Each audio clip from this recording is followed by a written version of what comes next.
Magandang araw mga katrops, ito ang inyong katrops Ed ng EdX Kim, muling nagbabalik sa isa na namang episode ng NBA Card Box Break 3 of 3, third time around, third round.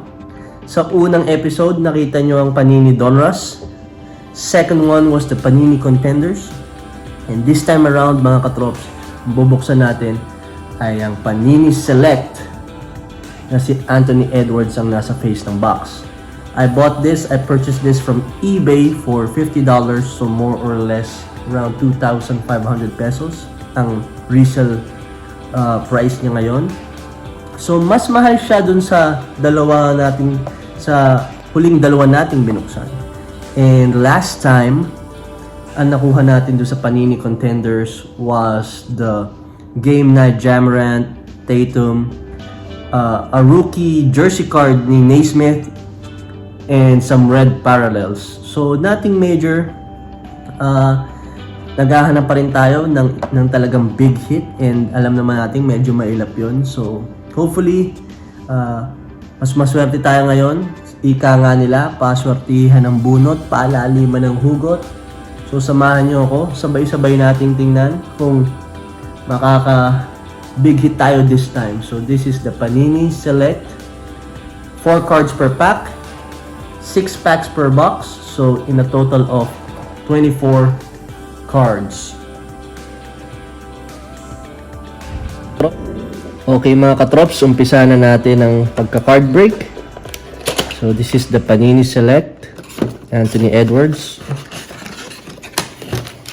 Yan ang laman, 1, 2, 3, and 4. Okay, kompleto. Oh, di pala, 5. 6 packs pala. Tas 4 cards yung laman. So, konti lang siya. 4 cards lang siya. So, sana magaganda to. Okay. First card. Try natin hindi makita yung...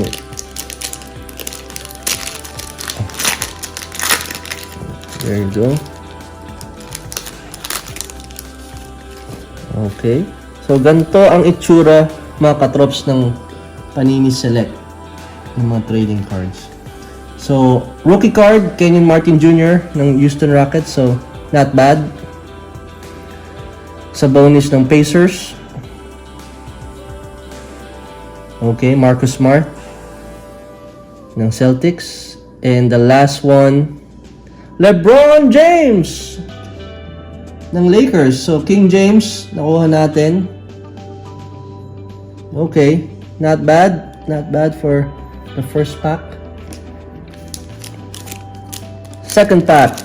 So, sana mas may magagandang hits. Oopsie. Oh. Idol natin to, Zach LaVine. Galing yan.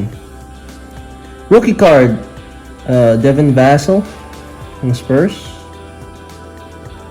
Aaron Gordon. Nuggets ang nakalagay pero yung jersey niya Orlando Magic pa rin. And the last card is okay, rookie card ni Facundo Campazzo. So not bad, rookie card. Okay yung performance niya ng playoffs nung na-injured si Jamal Murray. So mabilis lang to, guys. So 6 packs lang, 4 cards. So 24 cards lahat. Okay. Paliktad. Bertans, Wizards. Base card. Rookie card, Manuel Quickley. So, lagi lumalabas si Quickley sa atin. Last episode, nandun rin si Quickley ng New York Knicks. Rookie card, Isaiah Stewart ng Pistons. So, magaling to. Magaling na center to. Magandang potential. And the last card is Trae Young, Atlanta Hawks. So, we'll take it. We'll take it. So, lagay natin dito. Okay, 3 left. 3 na lang. Mabilisan lang to. 4th pack.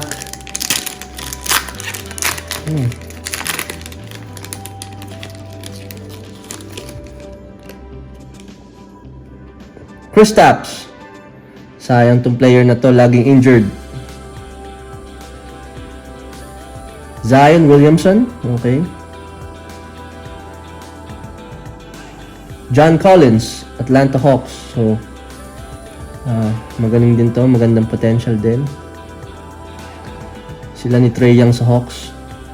And, okay, last card, D'Angelo Russell.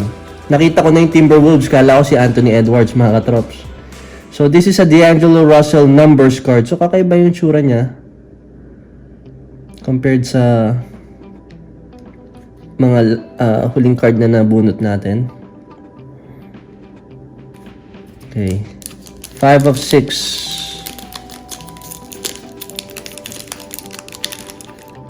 Okay, ayaw niya magpabukas. Sana maganda. Okay, Chris Paul. Yan. Point guard, Chris Paul ng Phoenix Suns. Hindi magbabalik. Obi Toppin, rookie card. So, okay.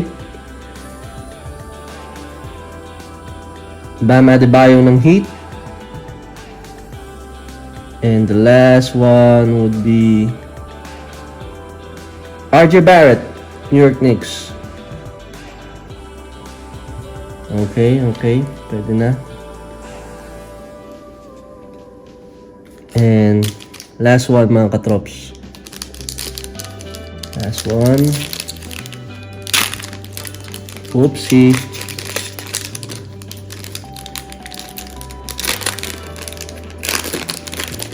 Ayan. Okay. Lagi rin papakita sa atin to si Lowry ng Raptors. Oh, another Campazzo. So, this is the base card. And this is the base. Ano yung diferensya? Sekou Doumbouya ng Pistons. And the last card, mga katrops. Okay, Elijah Hughes, rookie card ng Utah Jazz. So that's it, guys. Yun ang ating pull and break this time. At doon nagtatapos ang episode natin, mga katrops, ang Panini Select na card break. Wala tayong masyadong nakuha maganda besides dun sa LeBron James. And, pero marami naman rookie cards na kasama dun sa pack. So hopefully, may mga value at maging magaling ang mga rookie na yon. Kaya para mapagkakitaan naman natin kahit papano. So maraming salamat sa panonood muli. And abangan nyo ang susunod na card break. Abangan nyo kung anong klaseng NBA trading cards naman ang susunod natin bubuksan. Mga katrops, mag-ingat kayo lagi dyan. And see you next time. Peace out.